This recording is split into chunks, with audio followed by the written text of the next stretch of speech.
Jadi begini, kalau kita lihat perkembangan yield obligasi negara kita, SBN kita semenjak pandemi kemarin memang cukup atraktif ya.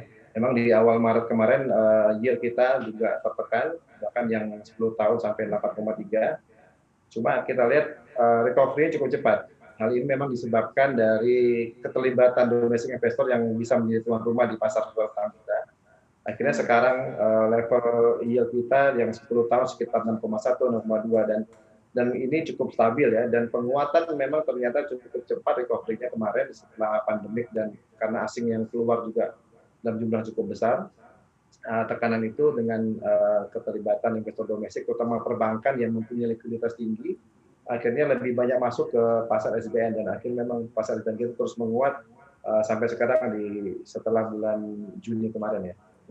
Kalau dilihat dari Dan ke sisi depan tenor mana saja nih Pak yang mungkin masih bisa jadi favorit nih sejauh ini? Karena kalau dilihat dari tenor acuan kita kan di yield saat ini nih sangat-sangat menarik 6,9 begitu ya posisinya.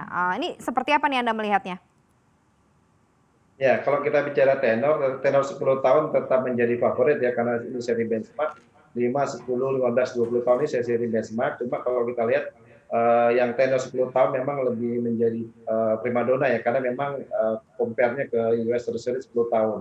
Jadi tenor ini selain diminati asing ya, investor asing, investor domestik terutama perbankan juga sangat meminatinya karena likuiditasnya yang tinggi. Ini juga didukung dengan ketersediaan di pasar yang baik sehingga menopang untuk likuiditas yang ada di pasar sekunder setelah memang secara rutin seri-seri ini rutin dilelangkan di primary. Oke, ini kan kalau dilihat kan dunia sebenarnya akan kebanjiran likuiditas nih secara keseluruhan nih Pak Ramdan ya. Apakah ini juga akan membuka lagi peluang cukup besar begitu sehingga nanti akan ada gambaran yield yang jauh lebih rendah lagi. Ada banyak juga yang memproyeksikan 5,5 nih sangat mungkin sekali begitu ya terjadi untuk tenor acuan 10 tahun di tahun 2021. Kalau Anda melihatnya seperti apa? Ya, kalau kita lihat memang biasanya di kondisi normal kemarin sebelum pandemik ya, kepemilikan asing di pasar kita ini, di pasar SBN kita sekitar 38-40%. Dengan pandemi kemarin, kepemilikan asing itu pernah di bawah 30% di kita. Berarti ini kan mereka keluar cukup banyak, lebih dari 125 T keluar waktu itu dalam waktu 1-2 bulan itu. Dan sekarang kepemilikan asing di kita kalau tidak salah sekitar 33-34%.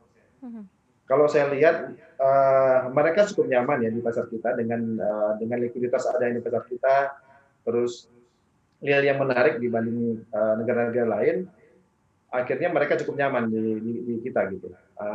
Hal ini saya rasa suatu saat kita lihat nanti kalau kondisi fundamental kita lebih stabil, proyeksi ekonomi kita lebih baik di tahun 2021 ini, harapan kita mereka lebih bisa masuk kembali ke pasar kita karena memang kenyamanan mereka selama ini menikmati pasar kita yang cukup baik dari sisi likuiditas, di sisi yield ya dibanding negara-negara lain. Nah, dengan itu Berarti masih akan ada rally harga lagi dong Pak? Ya, kalau saya rasa potensi dari harga terutama di 2021 awal ini cukup terbuka ya. Ditunjang juga selama ini likuiditas di pasar domestik juga sangat baik, terutama perbankan, peran mereka untuk masuk di pasar SBN dibuka kemarin, akhirnya mereka lah yang menjadi tuan rumah di kita. Yang akhirnya bisa menekan yield ini ya. Dengan kondisi kita yang baik ke depan ini dan kalau kita lihat pemerintah cukup yakin di tahun 2021 ini bahkan BI memprediksi kita akan positif pertumbuhannya, bahkan kemarin JP Morgan juga memprediksi seperti itu. Harapannya investor semakin banyak di kita, likuiditas semakin baik, itu akan lebih bisa menekan yield yang ada di pasar kita, terutama seri-seri benchmark ya, terutama S5 10 tahun ini. Jangan lupa untuk install aplikasi CNBC Indonesia yang tersedia di App Store dan Play Store dan ikuti terus perkembangan ekonomi bisnis terkini hanya di CNBC Indonesia Beyond Business.